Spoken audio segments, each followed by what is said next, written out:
예수께서 안식 후 첫날 이른 아침에 살아나신 후 전에 7 귀신을 쫓아내어 주신 막달라 마리아에게 먼저 보이시니 마리아가 가서 예수와 함께 하던 사람들이 슬퍼하며 울고 있는 중에 이 일을 보아매 그들은 예수의 살으셨다는 것과 마리아에게 보이셨다는 것을 듣고도 믿지 아니하니라. 그 후에 저희 두 사람이 중이 걸어서 시골로 갈 때에 예수께서 다른 모양으로 저희에게 나타나시니 두 사람이 가서 남은 사람 제자들에게 고하였으되 역시 믿지 아니하니라. 그 후에 11 제자가 음식 먹을 때에 예수께서 저희에게 나타나사 저희의 믿음 없는 것과 마음이 완악한 것을 꾸짖으시니 이는 자기의 살아난 것을 본 자들의 말을 믿지 아니함일러라. 아멘. 같이 기도하겠습니다. 하나님, 이 시간에 말씀을 나눌 때에 주의 성령이 함께 하시고 우리 마음이 뜨거워지는 복된 시간이 되기를 원합니다. 가난 심령으로 왔을 때 은혜를 허락하여 주시고 기도 제목 가지고 와서 간구할 때 응답하여 주시기를 원하오며 마음에 고민이 있을 때 주의 성령이 함께하여 주시는 놀라운 은혜를 받게 하여 주시기를 원합니다. 찬양할 때에 은혜가 넘치게 하여 주시고 기도할 때 응답받게 하시고 말씀 들을 때 깨닫게 하여 주시오며 성도의 교제를 나눌 때 하나님 나라의 기쁨과 은혜와 사랑이 무엇인지 밝히 체험하는 귀한 시간 되게 하여 주시기를 원합니다. 이 시간에 고난 마음으로 또 피곤한 마음으로 온 자들 영육간의 세임을 허락하여 주시고 주님께서 리프레시하여 주시기를 원합니다. 오늘 우리에게 은혜와 큰 기쁨의 복된 시간 되게 하여 주시기를 간절히 원하오며 예수님 이름으로 기도합니다. 아멘. 우리 옆에 있는 분들한테 은혜 받읍시다 하고 인사할까요? 시작. 은혜 받읍시다. 할렐루야. 아멘. 은혜 받는 복된 시간 되시길 주의 이름으로 축복합니다. 오늘 제목이 꾸지람 받는 믿음이란 제목으로 같이 말씀을 나누기를 원합니다. 그러면 무슨 뜻일까요? 이 믿음을 이런 믿음을 가지면 믿음이 있어도 꾸지람을 당한다. 그러니까 이런 믿음을 갖지 말자 하는 뜻이겠죠. 본문은 2가지의 장면을 소개하고 있는데요. 2가지 장면이 공교롭게도 다 꾸지람을 당하는 내용입니다. 믿음을 정의할 때 뭐라고 정의했었죠? 하나님께 대한 신뢰라고 말씀했습니다. 하나님께 대한 신뢰. 신뢰라는 게 무슨 뜻일까요? 말을 한 것에 대하여 그 말을 믿는 거죠. 그렇죠? 나는 그게 좀 잘 이해가 되지 않아도 저분이 말씀하시니까 맞는 거야 라고 하는 거를 신뢰라고 하죠. 또 행하신 것에 대한 것을 내 마음에 받아들이는 거죠. 내 마음. 물로 포도주를 만드셨다. 그러면 나는 못하지만 주님은 하실 수 있는 거야 하고 받아들이는 거죠. 그걸 신뢰라고 하는 거예요. 여러분이 못한다고 해서 주님이 못하신 건 아니잖아요. 그러니까 나는 못해도 주님이면 하셔. 그래서 행하신 것에 대한 것을 신뢰하는 거예요. 받아들이는 거예요. 그것뿐만 아니라 거기에 내 마음과 내 몸과 내 행동을 맡기는 거죠. 애들이 높은 데 올라가서 못 내려올 때 아빠를 부르죠, 엄마를 부르죠. 어떤 때는 이렇게 잡아서 내려주지만 어떤 때는 뛰어 이렇게 하면 애가 이렇게 아빠 엄마가 손을 벌리는 것을 보고 애가 뛰어도 되나 보다 하고 자기 몸을 내어 던지죠. 그러면 이렇게 탁 안아주죠. 뭐예요? 자기 몸을 맡기는 거예요. 신뢰라는 것은. 맞죠? 그래서 주님이 말씀하신 것, 또 주님의 행동, 또 그 앞에 나의 모든 것을 내어 맡기는 것, 이것을 믿음이라고 하는 거예요. 여러분, 사람도 사람을 믿을 만한 사람이 있을 때 믿는 것이 좋아요. 그렇지만 사람은 또 배신을 당하기도 하지만 여러분이 기본적으로 하나님을 믿는다면 사람을 믿고 사람을 사랑하고 하는 그런 기본적인 태도를 우리가 갖는 것이 매우 중요합니다. 또 그렇기 위해서는 우리가 영분별을 하듯이 사람도 분별해야죠. 저 사람이 사기꾼인지 믿을 만한 사람인지 이거를 주의 영이 나와 함께 하셔서 그 사람을 구별하게 하여 주시길 원합니다. 이런 여러분의 믿음도 또 갖고 이런 지혜도 가져야 될 줄로 믿습니다. 우리가 오늘 이렇게 이제 주님을 향한 신뢰를 가져야 된다. 신뢰가 있어야 된다. 주님의 말과 주님의 행동에 나의 몸을, 나의 삶을, 나의 인생을 맡기는 것을 믿음이라고 한다. 이렇게 이제 말씀드렸는데 오늘 두 장면을 같이 한번 보도록 하겠습니다. 첫 번째 오늘 본문에 나오는 장면은 9절에서부터 11절까지 말씀입니다. 여기에 보면 예수께서 안식 후 첫날 이른 아침에 살아나셨는데 전에 7 귀신 들린 마리아, 막달라 마리아를 예수님이 고쳐주셨는데 그 마리아에게 먼저 보이셨다. 그런데 마리아가 가서 제자들에게, 그 제자들은 뭐하고 있었다는 거예요? 슬퍼하고 울고 있는 제자들에게 내가 살아나신 예수님을 봤다라고 얘기하는데 그것을 듣고도 믿지 않았다 하는 것이 9절에서 11절입니다. 자, 그러면 이것은 요한복음 20장 11절에서 18절에도 나오는데요. 막달라 마리아가 이제 안식 후 첫날, 그러니까 주일 아침이죠. 새벽에 무덤을 갔어요. 갔더니 돌이 무덤에서 옮겨졌어요. 그래서 이상해요. 이렇게 보니까 시신이 없는 거예요. 이거 큰일 났다. 자기 여자의 몸으로, 힘으로, 또 능력으로 이걸 어떻게 감당할 수가 없는 거예요. 자기 혼자. 그래서 이제 빨리 내려가서 베드로와 요한에게 달려가서 그 사실을 알린 거예요. 그러니까 베드로와 요한이 무덤으로 이제 달려가서 확인해 보니까 세마포와 수건이 놓인 것을 보고 또 시신이 없어진 것을 확인한 후에 더 이상 아무런 조치를 취하지 않았어요. 만약에 예수님 시신이 없어졌으면 이게 어떻게 된 겁니까? 하면서 사람들한테 백방으로 좀 수소문을 했을 만도 한데 없어졌나 보다 하고 곧장 집으로 돌아왔어요. 그러나 마리아는 베드로와 요한이 내려간 후에도 그 무덤 입구 옆에 서서 울면서 구부려서 무덤 속을 다시 들여다봤어요. 그러니까 흰 옷 입은 두 천사가 예수의 시체를 뉘었던 곳에 하나는 머리 속에 하나는 발 속에 앉은 것을 봤어요. 천사와 이야기를 나누던 중에 이제 뒤로 이렇게 또 한번 돌이켜 보니까 예수님이 거기 서 계신 거예요. 여러분, 이 베드로와 요한은 왜 예수님을 못 봤을까요? 없나 보다 하고 내려갔어요. 그리고 내려가서 뭐 했어요? 예수님 돌아가신 것도 원통한데 예수님 시신이 없어졌대야 하면서 다른 제자들하고 울고 있는 거예요. 굉장히 주님을 사랑했겠죠. 감정적으로 풍부했죠. 얼마나 슬펐으면 울고 있었을까요? 그러나 마리아는 그 무덤에 그대로 남아있을 때 천사를 보았고 예수님을 봤어요. 예수님이 여자여 어찌하여 울고 있느냐, 누구를 찾느냐 할 때 마리아가, 그러니까 동산주의식인 줄 아는 거예요. 당신이 옮겨갔거든 어디에다 옮겨놨는지 나에게 알려주십시오. 이때 예수님께서 비로소 마리아야 하고 이제 부르니까 그가 예수님인 줄 깨달았어요. 그리고 곧장 내려가서 제자들에게 내가 무덤에서 부활하신 주님을 만났습니다 하고 이야기를 하는데 베드로와 요한이 한술 더 떴다고 생각이 들어요. 저는 성경에는 안 나와 있는데, 아니 내가 방금 전에 보고 왔는데 예수님 없었는데 너 헛개비 본 거 아니야? 너 뭐 잘못된 거 아니야? 너 실성한 거 아니야? 하면서 다른 제자들이 예수님을 보았다는 마리아의 증언을 믿지 않고 있는 거예요.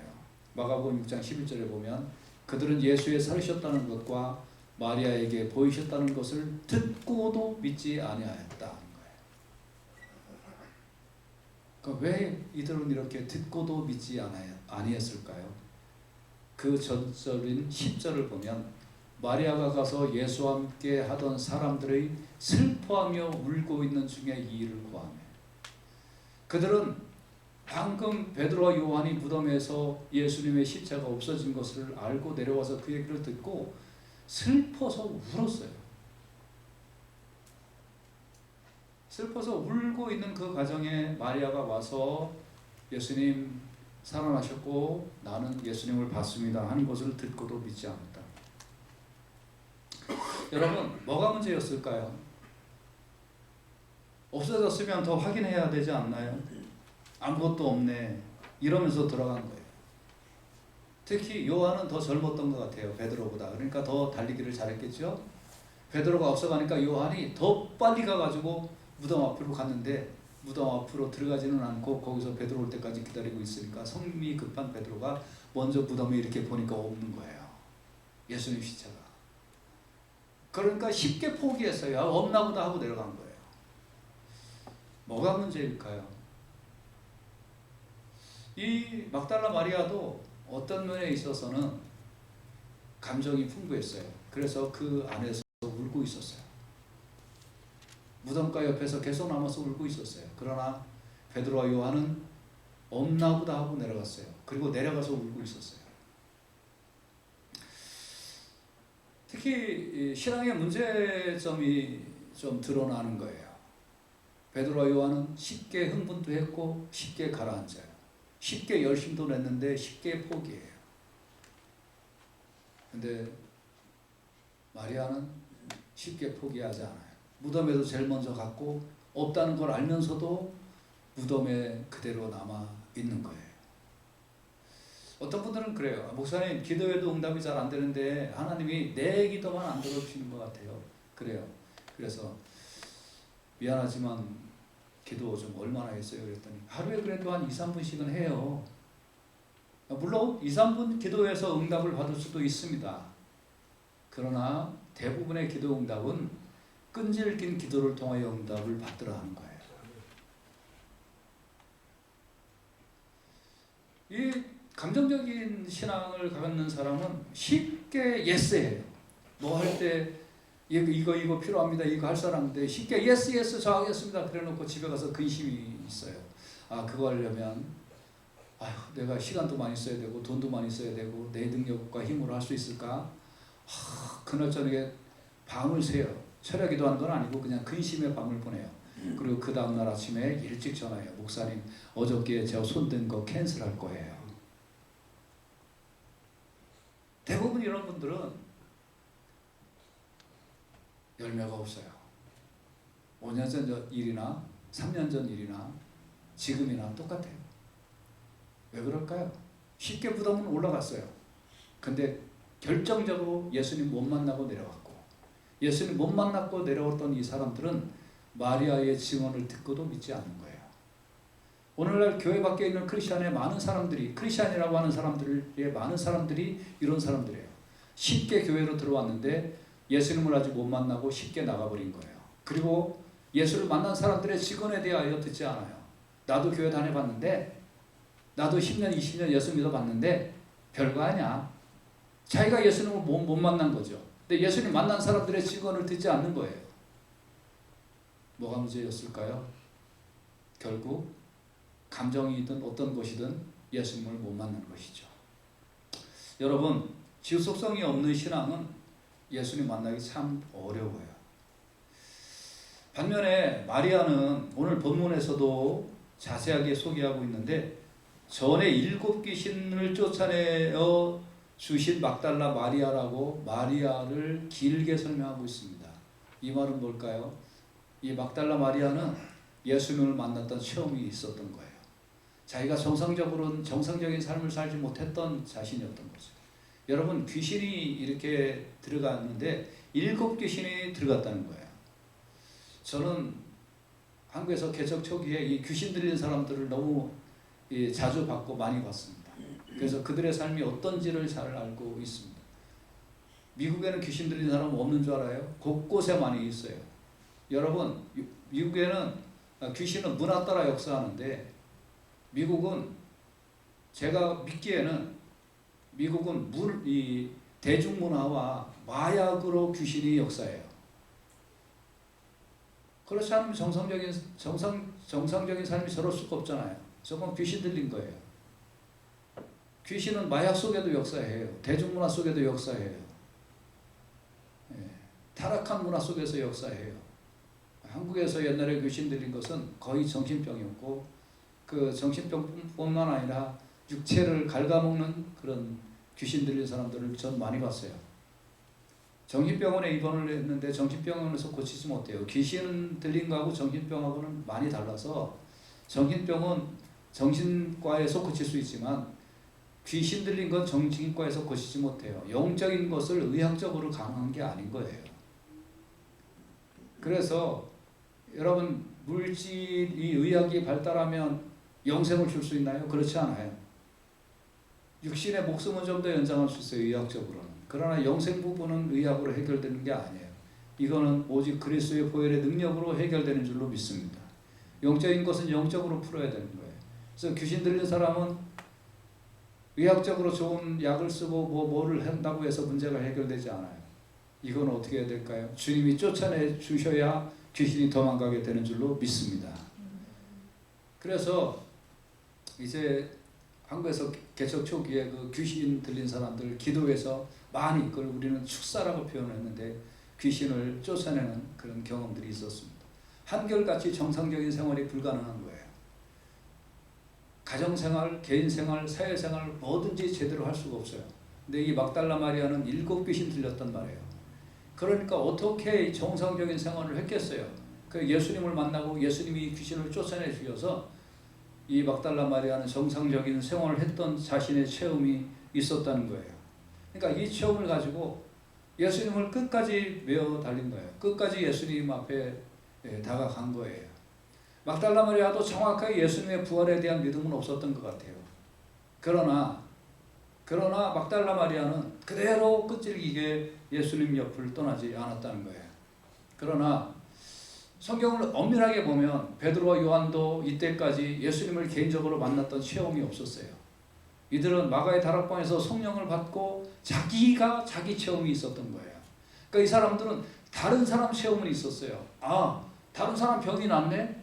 다른 사람 이런 일이 일어나네?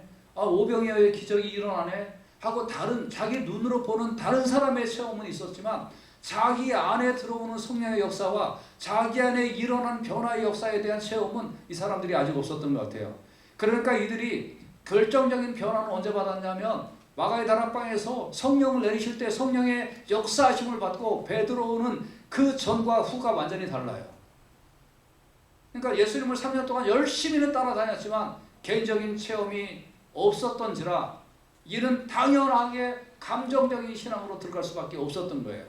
근데 막달라 마리아는 자기가 병고침을 받는 귀신이 쫓아 없어져 버리는 이런 자기 체험이 있었기 때문에 끈질기게 주님을 만날 수 있었던 거예요. 여러분, 오늘 간절히 여러분에게 도전합니다. 다른 사람이 어땠다더라. 아니 나는 성경을 많이 읽었다.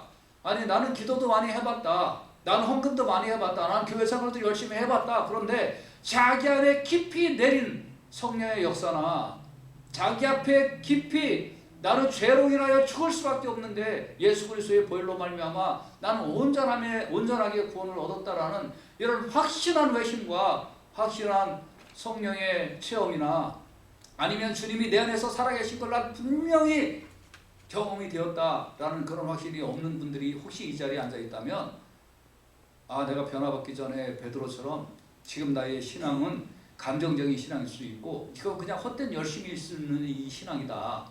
그래서 나는 아직도 내 깊은 곳에는 사실은 내 지성과 내 생각이나 내 습관은 예수를 믿는 것 같지만 나의 깊은 영적인 반응은 아직도 예수와 상관이 없을 수도 있구나 하는 걸 여러분이 깨닫고 주여 그렇다면 오늘 아침에 나의 본성을 깨닫고 주님 내가 이제 완전히 주님 앞에 항복하오니 내 안에 깊이 있게 성령을 내려주셔서 주님과 내가 만나는 귀한 시간이 되게 하여 주시기를 원합니다 하고는 오늘 이 아침에 여러분 하나님 앞에 간절하게 자복하며 기도하는 귀한 시간 되시기를 주님의 이름으로 축복합니다. 그러니까 마리아는 그 신앙이 있으니까 기본 끈질김이 있는 거예요. 그러니까 예수님 없어도 무덤가에 앉아있는 거예요. 그렇지 않은 분들은 정말 많은 크리스찬이라고 하는 사람들이 기독교 문화만 흡수한 거예요. 할 땐 잘해. 근데 식을 땐 또 잘 식어. 또 이런 사람들을 교회에서 무조건 웰컴, 교회는 무조건 웰컴 해야 되지만 그러나 교회는 웰컴한 후에는 철저하게 훈련시켜야 될 줄로 믿습니다.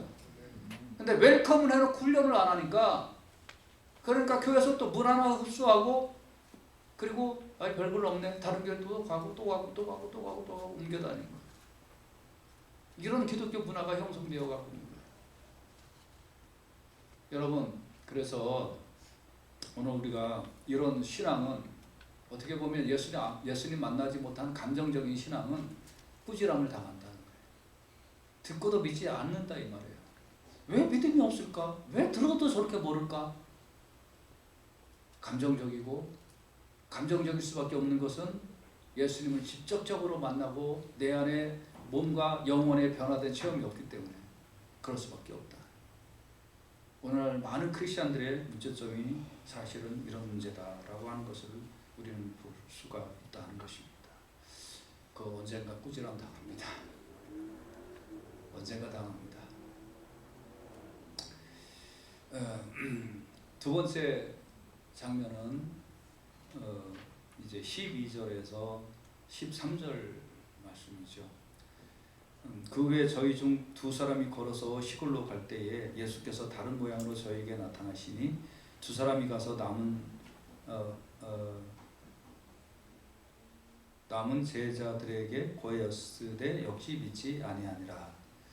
네, 제가 이렇게 말하다가 이제 말이 단어가 잘 생각이 안 나고 그 행간을 이렇게 읽다가 읽었는지 안 읽었는지 그래서 좀 헷갈리고 그러는 상황입니다. 이거 빨리 더 회복될 수 있기를 원합니다. 이것도 누가복음 24장 13절에서 31절에 엠마오로 가는 두 제자의 기록에 자세히 나옵니다. 엠마오는 예루살렘에서 약 10km 정도 떨어진 곳이라고 합니다. 거기에는 예루살렘에서 그리 멀지 않죠. 10km 정도면 우리 교회에서 저의 집 정도 해당하는 거리가 한 10km 정도 됩니다. 직선 거리로 따지면 그 정도가 됩니다. 그러니까 그렇게 멀지 않은 곳입니다. 여기에는 제사장들이나 혹은 또 예루살렘을 본거지로 있는 그런 사람들이 엠마오에서 많이 살았다고 합니다. 두 제자가 예루살렘에서 엠마오로 가던 중에 예수님이 자연스럽게 그들 가운데 끼어들으셔서 동행을 했어요. 무슨 얘기를 그렇게 하십니까? 그러니까 이 두 제가 당신은 어디서 오는 길입니까? 나 지금 예루살렘에서 내려오는 길이요. 방금 예루살렘에서 있었던 일을 모른다는 말씀입니까?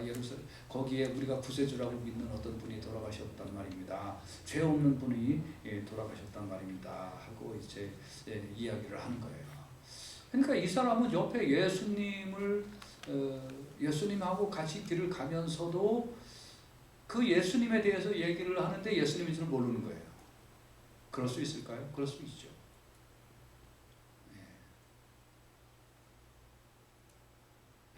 그래서 누가복음 24장 27절에 보면 예수님께서 모세와 및 모든 선지자의 글로 시작하여 모든 성경에 쓴 바 자기에 관한 것을 자세하게 설명해 줍니다. 그래서 성경을 쭉 풀어서 예수님께서 말씀을 해주십니다. 그 말씀을 들을 때에 32절에 보면 저희가 서로 말하되 길에서 우리에게 말씀하시고 우리에게 성경을 풀어주실 때에 우리 속에서 마음이 뜨겁지 아니하느냐. 그들이 뜨거운 감동을 느낀 거예요. 그리고 나서 그들이 부활하신 예수님이 자신들과 함께 계셨다는 것을 깨달은 거예요. 말씀으로 뜨거워지고 주시는 떡으로 그들은 뜨거워진 것이죠. 영적인 눈이 열린 거죠. 그래서 곧바로 예루살렘으로 돌아가서 11사도와 및 그와 함께한 다른 제자들과 함께 있는 그 자리에 가서 우리가 엠마오로 내려가지 않았었습니까? 근데 중간에서 우리도 예수님 못 만났는데요. 예수님의 말씀, 부활하신 예수님이 나와 동행하셨고 그리고 성경을 풀어서 말씀해 주셨고 우리는 이제 날이 저물어서 자려고 하는데 예수님 더 가시려고 하는데 우리가 이왕이면 우리 좀 같이 계십시다 할 때 예수님이 떡으로 우리에게 띄어서 주셨을 때 우리의 눈이 밝아져서 예수님인 줄 알아보는데 예수님은 온 데 없었어요. 그래서 그 시로 우리가 지금 달려와서 이제 부활하신 예수님을 내가 만난 이 감격을 여러분한테 소개하려고 합니다.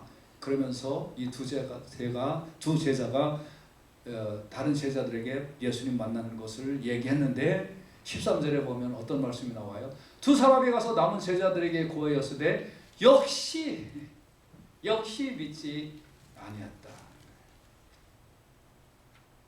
왜 믿지 못했을까요? 누가복음 24장 6절에 보면 예수님께서 이 두 천사가 제자들에게 하는 얘기입니다. 여기 계시지 않고 살아나셨느니라. 갈릴리에 계실 때에 너희에게 어떻게 말씀하신 것을 기억하라. 갈릴리에 계실 때, 다시 말하면 예수님 십자가에 달리시기 전에 너에게 어떻게 말씀하신 것을 기억하라. 그들은 왜 예수님 말씀을, 예수님이 부활하셨다는 것을 듣고도 믿지 않았을까요? 그것은 평소에 말씀을 건성으로 들었기 때문인 거예요. 야, 갈릴리에 계실 때 너에게 어떻게 너에게 뭐라고 말씀하셨냐? 예수님이 평상시에 너희들에게 무슨 말씀을 하셨냐는 거예요. 봐, 부활하신다고 말씀하셨잖아. 예수님이 수도 없이 나는 죽고 부활할 거다, 나는 죽고 부활할 것이라는 것을 제자들에게 수도 없이 말씀하셨는데 그걸 건성으로 들은 거예요. 믿지 않은 거예요. 받아들이지 않은 거예요. 마태복음 16장 21절에 보면 이때로부터 예수 그리스도께서 자기가 예루살렘에 올라가 장로들과 대제사장들과 서기관들에게 많은 고난을 받고 죽음을 당하고 제3일에 살아나야 할 것을 제자들에게 비로소 가르치신 적이 한두 번이냐 이 말이에요. 그런데 안 믿었어요. 안 받아들인 거예요. 건성으로 받아들인 거예요. 오히려 베드로는 22절에 보면 예수를 붙들고 가나에 가로되 주여 그리 마옵소서, 이 일이 결코 주에게 미치지 아니합니다. 이런 일이 일어나면 안 됩니다고 예수님 말씀하시는 것을 방해했다는 거예요. 자기의 생각이 예수님의 말씀을 보다 앞선 거예요. 절대 그런 일이 일어나면 안 됩니다. 여러분, 어떤 때는 성경에 말씀이 있으면 왜 이런 말씀이 적혀있지? 이건 잘못된 거예요. 많은 그리스도인들이 두 가지 착각을 하는데요. 첫째는 하나님을 가르치려고 그래요. 하나님 틀렸어요. You are wrong. I'm right. 하나님 틀리고 내가 맞았어요. 두 번째 무슨 착각하는지 아세요? 성경 틀렸어. 내가 맞았어. 여러분, 하나님도 틀리고 성경도 틀렸으면 예수 믿지 마세요. 그냥 자기 자신 믿고 평생 자기 자신을 위하여 살다가 죽으세요.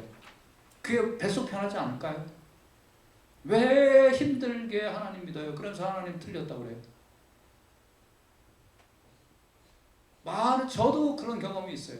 하나님 말씀에 거부하는 거예요. 하나님이 어떤 말씀을 하실 때 내 마음에 감동이 있거나 그럴 때 막 그게 싫은 거예요. 왜 하나님 하필 납니까? 하필 납니까? 목사 안수를 위하여 시추식이라는 걸 할 때 그래서 물어봐요. 왜 이렇게 하나님이 당신을 콜링했다라는 그것에 대한 것을 얘기해 보십시오. 그러면 하나님께서 나에게 콜링을 주셨는데요, 저 그거 싫어갖고 거부를 많이 했다는 거예요. 하나님 왜 하필 납니까? 다른 사람 많은데 왜 접니까? 저는 이 길 가기 싫습니다라고 하는데 거부할 수 없는 불가항력적인 은혜가 자기에게 임하니까 결국 하나님 앞에 항복했다는 거예요. 여러분, 많은 그리스도인들이 하나님이 나에게 임할 때 거부해요. 싫어해요. 하나님 틀렸다는 거예요. 그렇게 왜 나한테 그렇게 역사하시냐 이거예요. 혹 여러분이 병이 들었거나 여러분이 어떤 좋지 않은 상황에 빠졌거나 그러면 하나님 틀렸어요. 하나님 나빠요. 왜 나한테 이렇게 역사하세요? 나는 옳고 하나님 틀렸어요. 어떤 말씀이 나에게 감동이 된다고 하십시다. 아니면 목사가 말씀에서 도전을 한다고 합시다. 여러분, 선교를 위하여 투자하십시오. 여러분의 인생에 주의 뜻을 위하여 투자하십시오 할 때 그 마음이, 그 말씀이 자기 가슴에 꽂혔다고 해봅시다. 아니면 개별적으로 목사가 한 사람을 불러서 당신은 이 일을 하십시오. 그게 하나님의 뜻입니다라고 해보십시오. 그거에 대해서 쉽게 순종하세요? 온갖 핑계 다 되지 않아요? 나는 아직 때가 안 됐어요. 나는 아직도 준비가 안 됐어요. 나는 아직도 확신이 없어요. 나는 아직도 나쁜 습관이 많이 남아있어요. 그러면서 여러분 합리적인 핑계를 다 대고 그리고 거부하지 않아요? 맞죠?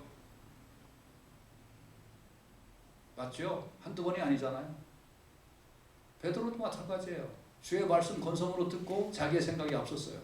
그러니까 실질적으로 예수님이 부활하셨다고 해도 믿지 않는 거예요. 여러분, 말씀 거부하고 자기 고집 피우고 자기 생각이 앞서고 하나님에 대한 불순종이 계속되면 주님이 실질적으로 재림하셨다고 하더라도 주님 믿지 않을 거예요. 다른 사람들을 다 부활해서 휴가 나왔다고 하더라도 그거 믿지 않을 거예요. 여러분, 평상시에 말씀을 귀중하게 여기시고 평상시에 여러분에게 전달되는 말씀, 여러분에게 감동으로 다가오는 주의 말씀, 여러분 무릎 꿇고 아멘으로 엎드리면서 이 말씀에 순종하면서 살아가시기를 주의 이름으로 축복합니다. 그렇지 않으면요, 예수님 부활하는 거 안 믿어요. 예수님 재림도 안 믿어요. 건성으로 들으면요, 예수님 심판으로 오셨어도 그거 안 믿어요. 지옥으로 떨어지기 1초 손해도 안 믿어요. 그래서 절대 여러분 이렇게 자기 생각에 앞서지 마세요. 그냥 말씀이면 따르고 뜻이면 순종하겠습니다. 기독교 신앙은 간단해요. 하나님은 선이시고 완전하시고 온전하신 분이에요. 그 뜻에는 변함도 없고 흔들림도 없고 잘못된 것도 없어요. 그분이 나에게 하신 것은 가장 최선이고 가장 선하시며 가장 좋으신 거예요. 그러니까 그 말씀에는 그냥 아멘 할렐루야 하고 따르면 죽더라도 은혜요. 고난을 당해도 은혜요. 그거는 괴로워도 축복이다. 이게 기독교 신앙이에요. 여기에 한치도 망설임이나 양보가 없는 신앙생활 하시길 주의 이름으로 축복합니다. 그리고 강단에서 말씀을 드리고 목사가 여러분 개인에게 권면하는 거는요, 그거는 나에게 축복 주시겠다는 뜻이에요. 왜 많은 사람 중에 접니까가 아니라 많은 사람 중에 저에게 주께서 기회와 은혜를 주시는군요. 할렐루야. 제일 먼저 받아들이는 사람이 은혜인 줄로 믿습니다. 그런 태도를 가져야 돼요. 근데 그렇지 않으니까 부활하셨다는 말을 듣고도 못 믿는 거예요.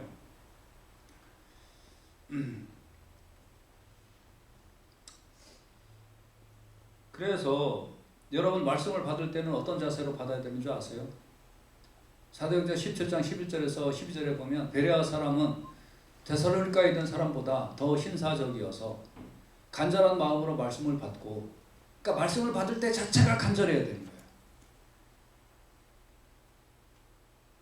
설교자가 설교 준비하기 위하여 저 같은 경우는 보통 한 20시간 가까이 설교하는데 시간을 씁니다. 그리고 기도하는 것도 얼마나 많을까요? 기도하는 시간. 여러분 말씀을 받을 때 좀 권면하고 싶어요. 제가 말씀 준비하고 제가 설교하는 시간에 여러분 10분의 1만 개인적으로 투자하세요. 그만큼 기도하세요. 말씀을 듣기 위하여. 주일에 전달되는 하나님의 말씀을 듣기 위하여 기도하시고, 제가 미리 성경 본문을 드리면 그러면 이거를 한 100번 정도 읽으세요. 그리고 말씀을 들으세요. 간절한 마음으로 말씀을 받을 때 기적의 역사가 일어나게 될 줄로 믿습니다. 그래서 본문을 미리 드리는 거예요. 그리고 이것이 그런가 하여 날마다 성경을 상고함으로 그 중에 믿는 자가 많고, 말씀을 받는 태도가 이런 태도여야 한다는 거예요. 근데 베드로는 왜 믿음이 없었을까요? 제자들은 왜 믿음이 없었을까요? 이러한 말씀으로, 이러한 자세로 평상시에 말씀을 받아들이지 않았다는 거예요. 그냥 자기 생각대로 믿었다는 거예요. 건성으로 들으면 아무리 말씀을 들어도 믿음이 생기지 않는다. 그래서 꾸지람을 당했다 한 겁니다. 말씀의 결론입니다. 예수님이 가만 보실 수가 없었어요. 아니 저놈들이 그래도 안 믿어. 그래서 14절에 예수님이 드디어 짠 하고 나타나셨습니다. 그 외 11제자가 음식 먹을 때 예수께서 저에게 나타나사 저희의 믿음 없는 것과, 야 이놈들아, 내가 그렇게 나타난 것을 본 사람들의 증언이 있는데 왜 안 믿냐? 저희의 믿음 없는 것과 마음이 완악한 것을 꾸짖으시니 이는 자기의 살아난 것을 본 자들의 말을 믿지 아니함일러라. 꾸짖으셨습니다. 뭐에 대하여? 믿음의 결핍에 대하여. 마음이 완악하고 마음이 거절되는 그 마음을 예수님은 꾸짖으셨다 하는 것입니다. 그렇다면 어떻게 해야 될까요? 여러분과 저는 이 본문의 반대로 하면 됩니다. 반대로. 말씀을 간절한 마음으로 받고 감정적인 신앙을 버리고, 하나님 제가 정말 주님을 체험하기를 원합니다. 이 체험의 자리에 동참할 수 있기를 주의 이름으로 축복합니다. 그래서 교회는 체험의 장소예요. 주님을 체험하는 장소예요. 여기서 어떤 권면이 나오면 제일 먼저 응답하고 제일 먼저 순종하십시오. 주께서 그 사람을 눈여겨보시고 그 사람에게 더 놀라운 실질적인 체험과 은혜를 베풀어 주실 줄로 믿습니다. 말씀 한마디 한마디를 들을 때 여러분 간절한 마음으로 말씀을 받으십시오. 저 말씀은 나에게 해당하는 말씀이다 알고 무릎 꿇고 말씀을 받으십시오. 두렵고 떨림으로 말씀을 받으십시오. 그럴 때에 그 믿음이 깊어지게 될 줄로 믿습니다. 예수님은 어떤 소원을 우리에게 가지고 계실까요? 요한복음 20장 27절에 보면 도마에게 이르시되 네 손가락을 이리 내밀어 내 손을 봐라. 네 손을 내밀어 내 옆구리에 넣어봐라. 그리하여 믿음 없는 자가 되지 말고 믿는 자가 되라. 할렐루야. 네가 나한테 좀 오라는 겁니다. 이 말은 네가 좀 나한테 와서 체험을 좀 가져봐라 이 말입니다. 여러분 예수님 멀리서 믿지 마세요. 가까이서 믿으세요. 할렐루야. 권면하면 제일 먼저 응답하세요. 가까이서 믿으세요. 여러분의 손가락을 주님 앞에 갖다 대세요. 여러분의 손을 주님 앞에 갖다 대세요. 그래서 믿음 없는 사람 되지 말고 믿는 사람 되세요. 권면하면 응답하세요. 빨리빨리 응답하세요. 그리고 자원하세요. 자기가 제일 먼저 헌신하고 제일 먼저 내 손가락 주님 앞에 넣어보겠다. 그 속에 주님이 주시는 시험과 주님이 주시는 은혜와 주님이 주시는 축복을 맛보게 될 줄로 믿습니다. 그리하여 믿음 없는 자가 되지 말고 제발 믿는 자가 되라. 이게 주님의 소원이에요. 여러분 오늘 이 말씀 듣고 꾸지람 당하는 믿음 더 이상 갖지 아니하시기를 주의 이름으로 축복합니다. 나는 이것 때문에 못하고 난 저것 때문에 안 되고 나는 이것 때문에 나중이고 나는 저것 때문에 나중이에요. 이런 믿음 절대 갖지 마세요. 여러분 믿음, 꾸지람 당하는 믿음이 있고 칭찬 듣는 믿음이 있습니다. 다음 주에 칭찬 듣는 믿음에 대해서 말씀 나눌 건데 어떤 사람들이 믿음을 칭찬을 듣는가. 오늘 꾸지람 당하는 믿음을 배웠으니 이것에 반대로 하셔서 칭찬 듣는 믿음 다 소유하시길 주의 이름으로 축복합니다. 기도하겠습니다.